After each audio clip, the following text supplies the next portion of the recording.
Never before offer national highway పై ఆకర్షణీయమైన commercial plots గజం కేవలం 5,999 రూపాయలకే.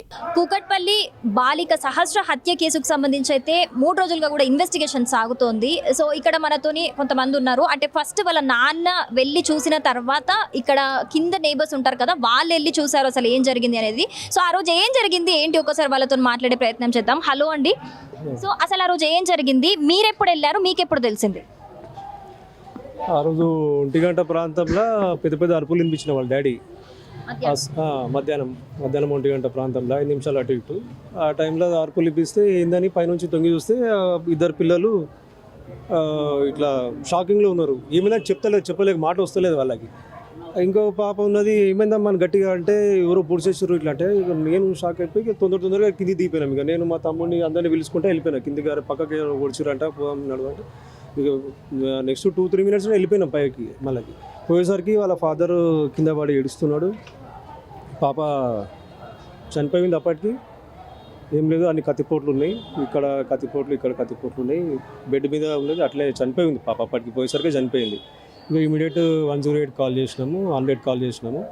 ఈ కొంతసేపటికి వచ్చింది. వాళ్ళు చూసి వాళ్ళు కూడా చెప్పారు ఆల్రెడీ చనిపోయి కూడా 1.5 hour దాకా అవుతుంది అని చెప్పి వాళ్ళు కూడా చెప్పారు. ఇంకా తర్వాత పోలీసులు వచ్చారు, అందరు వచ్చేసినారు.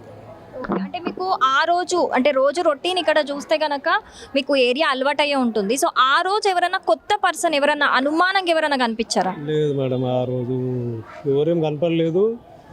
వాళ్ళు కూడా ఎవరి పనుల మీద వాళ్ళు చేసుకుంటారులే. ఇప్పుడు ఈ గల్లీ ఉంది కదా, ఇది డెడ్ ఎండ్. ఇది ఇక్కడ సేఫ్గా ఆడుకుంటారు పిల్లలు. అందరూ ఇట్లా ఫ్రీగా ఇచ్చేస్తాం మేము పిల్లల్ని ఇక్కడ. ఎందుకంటే ఇక్కడికి వస్తే మళ్ళీ ఇట్లే వెళ్ళాలి, బయటికి వెళ్ళాలి, అటు పోవడానికి లేదు ప్లేస్. అట్లా మాకు ఇది సేఫ్టీగా పిల్లలు మంచిగా ఆడుకుంటారు ఇక్కడ. అందరూ పిల్లలు వదిలేసి ఎవరి పనులు వాళ్ళు చేసుకుంటారు, అంత సేఫ్టీగా ఉంటారు. ఇక్కడ కొంతమంది గంజాయి బ్యాచ్ ఉంది, గంజాయి తిరుగుతారు అంటే అన్ని వాస్తవాలు ఫేక్ మాటలు, అన్ని తప్పుడు మాటలు అవి. సో ఇప్పుడు ఆ పాప ఆ కార్నర్లో పైన పెంట్ హౌస్లో వాళ్ళు ఉంటున్నారు కదా. సో ఒకవేళ ఏమైనా జరిగినా చిన్నగా ఏమైనా మనకి అరిచినా మనకు వినిపిస్తుంది. మరి అన్ని కత్తిపోట్లు అంటే చాలా అరిచి ఉంటుంది, ఏ అరుపు కూడా మీకు వినిపించలేదా? మాకు వినిపించలేదు. అయితే మా దాంట్లో ఉన్న ఒక పిల్లడు 10th క్లాస్ పిల్లగానికి డాడీ డాడీ డాడీ అని సౌండ్ వినిపించిందంట. ఆ పిల్లగాడు బయటకు వచ్చి తొంగి చూసి ఎవరు లేకపోయేసరికి మళ్ళీ లోపలికి అయిపోయాడంట. ఇక్కడే పక్కింట్లోనే ఉంటాడు ఆయనకు సౌండ్ వచ్చిందంట. ఆయన కూడా బయటకు వచ్చి చూస్తే ఎవరు కనిపించలేదు. తర్వాత ఆయన వెళ్ళిపోయాడు లోపలికి. తర్వాత 12 ఆయన వచ్చిన తర్వాత 1 గంట ప్రాంతాలనే సౌండ్ వచ్చింది, అందరం బయటకు వెళ్ళిపోయినాం ఇంకా అక్కడ చూడడానికి. అంతే, వినిపించలేదు, సౌండ్ ఏమి వినిపించలేదు. ఎందుకంటే నేను కూడా ఇంట్లోనే ఉన్నా కాబట్టి ఏమి వినిపించలేదు.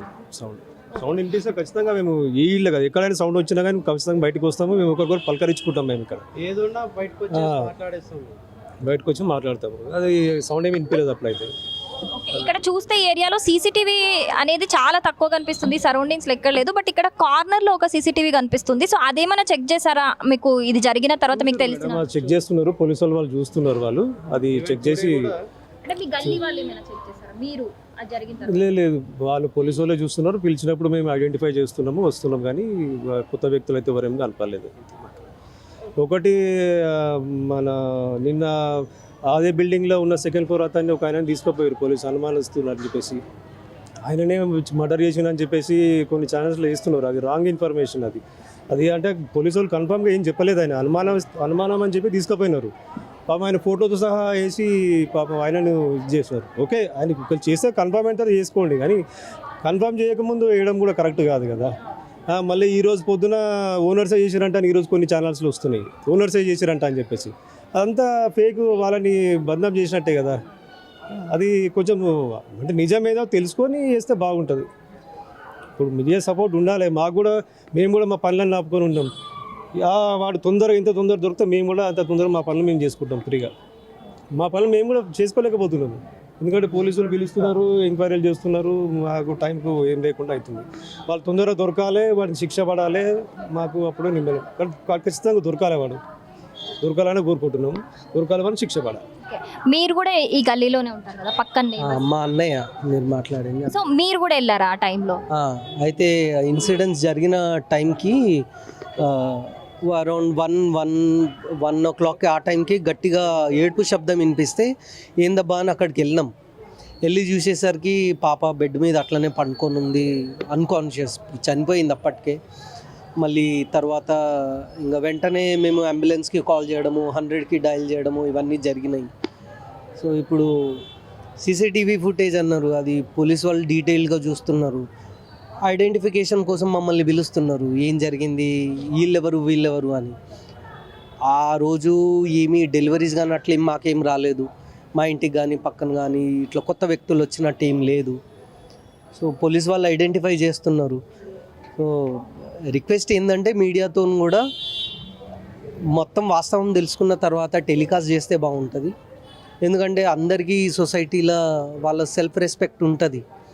సో వాస్తవం తెలుసుకొని టెలికాస్ట్ చేస్తే బాగుంటుంది. ఇది ఒక రిక్వెస్ట్ అండి. ఓకే, నిన్న ఒక అనుమానితుడిని అదే సంజీవ్ రావు గారిని అంటే అనుమానితుడిగా తీసుకున్నారు. ఓన్లీ ఇన్వెస్టిగేషన్ మాత్రమే చేస్తున్నారు ఇప్పుడు అంటే. సో ఆయన గురించి చెప్పండి, ఆయన ఎలాంటి వారు, వాళ్ళకి ఆ ఫ్యామిలీకి ఆయనకున్న ర్యాపో ఎలా ఉంటుంది? కామ్, ఆయన ఎక్కువ ఇంటరాక్ట్ అవ్వడు ఎవరితో, నార్మల్ ఆయన పని ఆయన చేసుకుంటాడు, అట్లా ఉంటాడు ఆయన. సో ఆయన్నే చేసిండా అన్నది ఎవరికి తెలియదు, క్లూలెస్ ఇది. సో అన్లెస్ అని అంటే మీడియా పోలీసు వాళ్ళు కన్ఫర్మ్ చేస్తేనే కానీ చెప్పగలుగుతాం, అంతవరకు తెలియదు. సస్పెన్స్, మాకు కూడా సస్పెన్స్. ఈవెన్ మేము కూడా కోరుకుంటున్నాము ఆయన ఎవరో తెలవాలా, చట్టం ఖచ్చితంగా వాడికి ఖచ్చితమైన శిక్ష ఇవ్వాలి డెఫినెట్గా. మీకు పోలీసు వాళ్ళు ఇప్పటి వరకు ఇన్వెస్టిగేషన్లో అడిగారు కదా, ఏం క్వశ్చన్స్ అడిగారు, ఎలాంటి క్వశ్చన్స్ అడిగారు? ఇదే అడిగినరు, కొత్త వాళ్ళు ఎవరైనా వచ్చిండ్రా, మేము ఇక్కడ ఎప్పటి నుంచి ఉంటున్నాము, మళ్ళా మేము జాబ్ చేస్తామా, ఏ టైంకి ఇంట్లో నుంచి బయటికి వెళ్తాం, ఏ టైంకి ఇంటికి వస్తాము, మా ఫోన్ నెంబర్లు తీసుకోవటము, ఇంట్లో ఉన్న వాళ్ళు అందరివి మేము ఫుల్ కోఆపరేట్ చేస్తున్నాం, అట్లేం లేదు. సో మేము కూడా అదే అనుకుంటున్నాం, ఐడెంటిఫై చేయాలి, కల్పరేట్ ఎవరో ఐడెంటిఫై చేయాలి. అది సో మొత్తంగా ఇక్కడ సహస్ర ఇంటి దగ్గర వాతావరణం అయితే, హత్య జరిగిన ప్లేస్ దగ్గర వాతావరణం అయితే చాలా గందరగోళంగా కనిపిస్తుంది. ఎందుకంటే గత 3 రోజుల నుంచి కూడా ఇక్కడ పోలీసులు వచ్చి ఒక 5 బృందాలుగా డివైడ్ అయ్యి కూడా 5 బృందాలుగా ఏర్పడి కూడా ఇక్కడ పోలీసులు ఇన్వెస్టిగేషన్ చేయడం జరుగుతుంది. సో ఇక్కడ నేబర్స్ని, అలాగే ఇక్కడ మనం చూసుకోవచ్చు ఈ గల్లీలో అక్కడ డెడ్ ఎండ్లో ఆ బిల్డింగ్లో జరిగింది అక్కడ. సో ఆ బిల్డింగ్కి కింద గేట్ దగ్గర outside delivery boys are not allowed. అంటే ఏదైనా కొరియర్ వచ్చినా కూడా, ఏదైనా డెలివరీ బాయ్ వచ్చినా కూడా పైకి వెళ్ళడానికి ఆ బిల్డింగ్కి అలౌ లేదు. ఎవరైనా ఏదైనా వచ్చినా కిందికి వచ్చి మాత్రమే తీసుకోవాలి.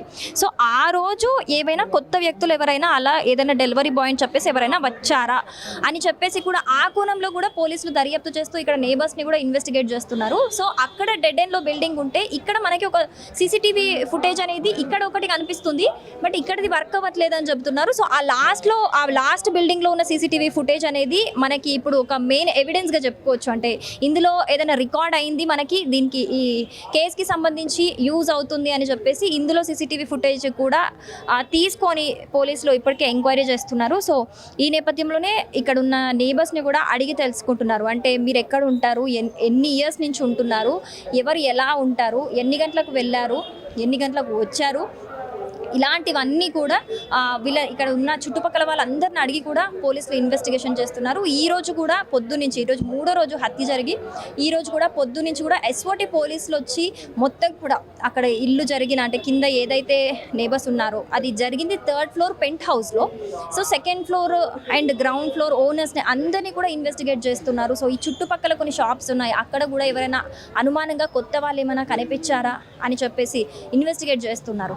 సో ఇక్కడైతే ఏదైతే హత్య జరిగిందో అక్కడ మొత్తం అయితే వాతావరణం చాలా గందరగోళంగా కనిపిస్తుంది ఈరోజు 3వ రోజు అయితే.